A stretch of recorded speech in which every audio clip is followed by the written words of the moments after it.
from Ukraine. They will not take away our independence. We will not give them anything. Joining me to discuss this, Cormac Smith, who is a strategic communications advisor to Ukraine's former Foreign Minister, Pavlo Klimkin.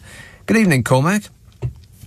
Nick, good evening to you, sir, and a Happy New Year to you. Happy New Year, yes. So, just put into perspective how it's going for us, please. Ukraine, well, look, I've had a fabulous Christmas. I've had one of my closest Ukrainian friends staying with me over Christmas and leaving tomorrow, and that's reminded me on a daily basis because, you know, this chap has family and friends, and we've been reminded on a daily basis of the hardship that, Ukrainian people are going through on a very personal level. I think looking forward, my biggest concern is this war it's always been an existential threat to Ukraine because Putin and his cronies have made it clear that they do not believe Ukraine has a right to exist. And it is pretty clear by all 5 tests of genocide that how they have been behaving over the last 11 months in Ukraine is indeed genocidal. But it is also an existential threat for Putin. He simply cannot afford to lose this war. Now, there have been concerns raised by the General Valery Zaluzhny, the chief of the Ukrainian General Staff, and also Reznikov, their defense minister, of a major new Russian offensive in the new year. These concerns have been backed up very, very recently by Jens Stoltenberg, the Secretary General of NATO. So, Ukraine is far from out of the woods because, as I said, Putin cannot afford to lose this war. We in the West must absolutely keep backing Ukraine, and I've got to say do a lot more that we haven't done yet to make sure that Putin does lose, because one, we have a European nation of over 40 million people with some of the most horrendous war crimes being committed against them. But two, very, very clearly, what this strikes at that very heart of is our rules-based order that has pertained for over 75 years. And if Putin is not stopped in Ukraine, this will very, very soon go very, very bad for the rest of us.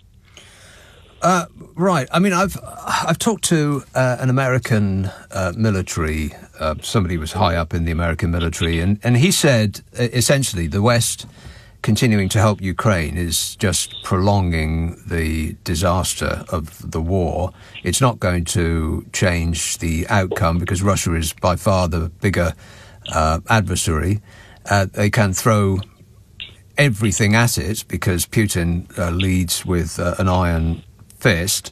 So his words were, what's the point in what we're doing if we're just going to drag on the agony? Well, I don't know who this particular American military person was, but I would counter-quote with retired General Ben Hodges, retired General Wesley Clark, who was the Supreme Commander of NATO. And these men in recent months, have made it very, very clear that we must keep supporting Ukraine. It's simply not... without you giving me the name, I can't compare them, but I would suggest... I can't remember. I'm afraid I can't remember off the top of my head. I would suggest that the two men that I have, and there are others as well, but the two men that I have quoted are among the most respected. Look, the war is going very, very bad for Putin at the moment. He has lost, according to the estimates of the Ukrainian Ministry of Defence, in excess of 106,000 troops so far, and multiply that by 2 or 3 to get the total number of casualties. Yeah. Ukraine is fighting against a country over 3 times its own size, and it is doing an amazing job. But they can, and it is my absolute belief from my perspective and what I know and the people I know, Ukraine can win this war with the aid of the West. And let's be very, very clear, that aid, as Reznikov said over a year ago, that's the Minister of Defence, he said, we do not expect your boots on the ground. Give us the weapons we need and we will do our own fighting. So far, we have pumped a huge amount of aid into Ukraine, and I maintain it's only right that we have. But there are certain strategic heavy weapon systems that the Ukrainians have been crying out for, which will enable them to deliver the knockout blow. And these are modern tanks, modern jet fighters, and long-range artillery, and getting off their back and allowing them to use NATO weapons to strike Russian military targets inside Russia. The targets where these murderous rocket and drone attacks are being launched against civilian targets and so forth. Can you imagine during the Second World War if we were not allowed, if the Brits and the Americans and the other allies were not allowed to strike targets inside Nazi Germany? So I think I would, respectfully, but without knowing who this guy is, but I put two 5-star names up against that opinion in Wesley Clark and Ben Hodges, both former generals and highly respected. Okay. And my view is Ukraine can win this, but not only if we maintain our support, but go that extra step, which we are certainly talking about. The Americans have been training Ukrainians to fly F-16s for 6 months now. We're still waiting for the jets for them to fly. Jens Stoltenberg said only yesterday, again, the Secretary General of NATO, that we need to be prepared for a long war. We need to support Ukraine till the very end. But certainly, I think there is a determination in the West that Russia can be stopped. Russia must be stopped in Ukraine, because if they're not stopped in Ukraine, an entire nation of 40 million people becomes wiped off the map. And a European nation in 2022, that's simply not acceptable. But even if we don't care about the Ukrainian people, as I obviously do, even if we don't care sufficiently about the Ukrainian people, this will go very, very bad for the rest of us. We've already seen the disruption to food prices, the disruption to fuel prices and oil prices. And, we know geopolitically that China is currently sitting on the fence. China will get involved, will go all in behind Russia if and when they see it in their interest.